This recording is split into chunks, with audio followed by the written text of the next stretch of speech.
Hi, everybody. It is Sunday, August 13th. We just arrived in Nashville. We're playing here tomorrow night, I believe, at the Ryman,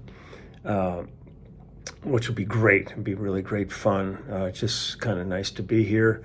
Had a great time in Atlanta yesterday. I got to go spend the day with Rick Beato in his studio. We did about an hour interview together, which he's editing now. And I'm really looking forward to seeing how that turns out. And he came to the show last night, and we got to hang out afterwards. So it's all good. We're nearing the end of the tour. We've got, I think, about 11 shows or something left to go on this tour. And it'll be nice to get home. The shows have been great. I've been loving it. Everything's great, but at a certain point, you just want to be home with your family and your life, and then we move on to other projects. I just got another track to do today, so I'm going to be busy as soon as we finish. Oops, what is this crap here? As soon as I finish this, I'm gonna put bass on another track. I have two more to do for this project for an artist out of Iceland. Now this, musically, I'm going to go revisit an album. I did this back on video number 323. I'm going to do a different track today, but this is they are great. They are really wonderful. It's the Webb Sisters. I'll read you a little bit about them, but they were terrific to work with. We met them when we played the Troubadour reunion tour at the Troubadour with James Taylor and Carole King, and they were at the show, and they ended up hooking up with Peter Asher at that point, and then we went in the studio and did some tracks for them for an album called Savages, and this was back in 2010, which was when we did the tour. But I'm going to read you a little bit about them because they're really interesting artists. The Webb Sisters are an English musical duo comprising the siblings Charlie and Hattie Webb from Kent, England. They were backing singers for Leonard Cohen and Tom Petty. They also appear on Sting's album If on a Winter's Night. Charlie Webb and Hattie Webb were born in Kent, England, to an entrepreneur, drumming father and a tennis coach mother. They have two brothers, Brad Webb and Rocco Webb, who are both drummers. According to Charlie, music often blared from all over the house. Although Charlie became briefly interested in being an ambulance driver, the sisters early on decided on a career in music. Hattie plays the harp and mandolin, and Charlie the guitar, clarinet, and piano. When they were teenagers, the pair began to give recitals all over the country and played at, among others, charity functions and parties, and played twice for Princess Anne and once for Queen Elizabeth II. They met Johnny Pierce, a record producer, who invited them to Nashville, where they recorded their debut album, Peace of Mind. After 6 months, went to California, selling their album after their gigs. They were soon discovered and were offered publishing deal by Windswept Pacific Publishing, and soon afterwards they signed a record deal with Universal Records.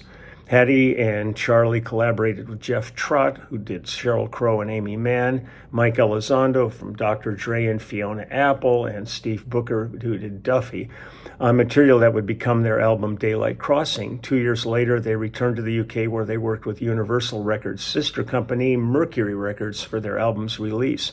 Daylight Crossing was produced by Steve Lipson and Youth. Steve Lipson, I didn't realize that. I worked with him a while back too. He's a great producer. Recorded at Sarm Hook End, Abbey Road, and Olympic Studios. Her album featured musicians Simon Tong and Simon Jones from the band The Verve, and Steve Gadd and Pino Palladino.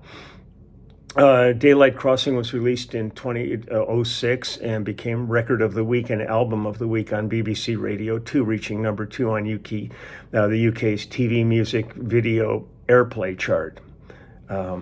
And it goes on, let's see. The Webb Sisters performed on the Sharon Osbourne Show, toured supporting Jamie Cullum, from who their brother Brad had played drums, Jason Mraz, James Morrison, and Cub, alongside band Leia and Joe Echo. Their song, Still the Only One, was played on the TV show Kane on CBS.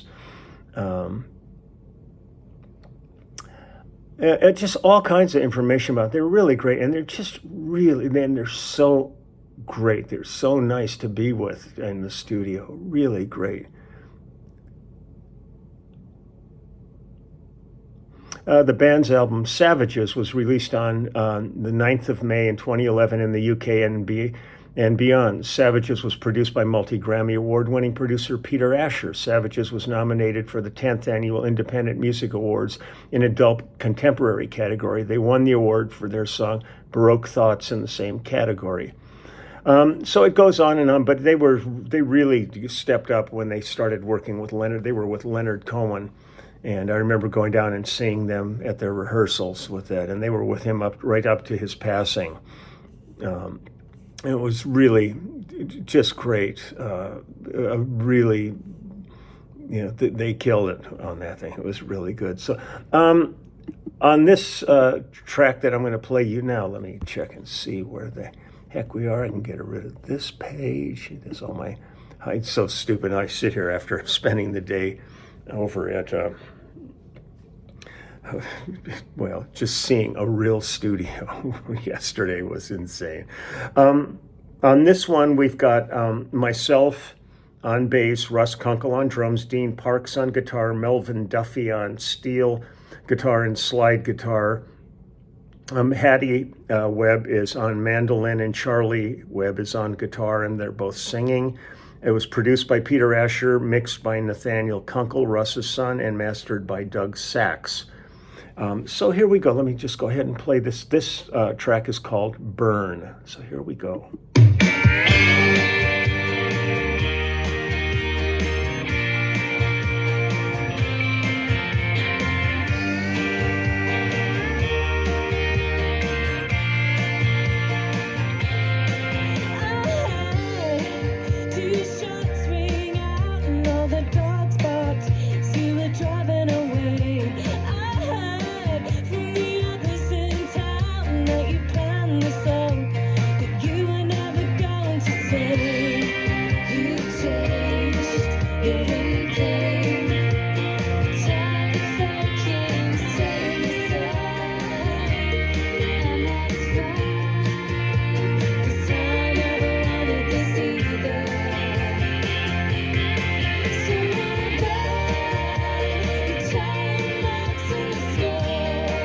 You can't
live too fast.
just really like them. Boy, they're good.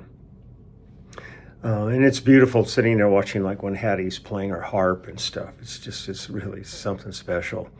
So that's it, just a quickie today. I just wanted to get some music in. I haven't been able doing that much of it. It was really fun interviewing Amy. I'm going to try to get more and more of those done. Russ and I started one, and then it got screwed up because of technical things. But I'll get Russ set down and the other guys and try to get in as many as I can before the end of the tour. And again, I want to thank Rick Beato for his hospitality yesterday, letting me come out and picking me up and taking me out to his studio and hanging with him. And we had a really great time. I wish we lived closer together, in proximity. It's a great hang. And beyond that, man, my heart goes out to those people in Hawaii, in Maui. The horror of this catastrophe that took place there, it just mounts on a daily basis. The amount of bodies that are being found and just the absolute annihilation of this piece of paradise is really beyond comprehension. To think of people like having enough time to run and jump in the ocean to get away from being burned to death is like, I can't imagine, and the amount of wildlife and pets and all things. I mean, it's just really beyond belief. So my heart really goes out to them. And I guess anything we can possibly do to help them in the recovery once the cleanup, once they go through and find all the people that are still missing and stuff. It's hard, really hard.